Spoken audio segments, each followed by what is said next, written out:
ಅಯ್ಯೋ ಪರಮೇಶ್ವರ, ಸ್ನೇಹಿತರಲ್ಲೂ ಇಂಥ ವಂಚನೆಯೇ. ನಾನು ಹಂಗರ ಹೇ ಸೂರ್ಯನಾರಾಯಣ, ನನ್ನನ್ನು ಯಾವ ಪಾಪಕ್ಕಾಗಿ ಸೂತ ಕುಲಕ್ಕೆ ತಳ್ಳಿದೆ?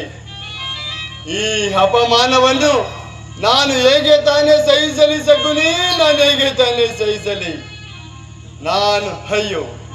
ನಾನು ಅಂಗರಾಜನರಸನಾಗಿದ್ದರೆ ಸಹ ಈ ಜನ್ಮಾವಧಿ ಫಲವು ನನ್ನನ್ನು ಬಿಡಲಿಲ್ಲವಲ್ಲ.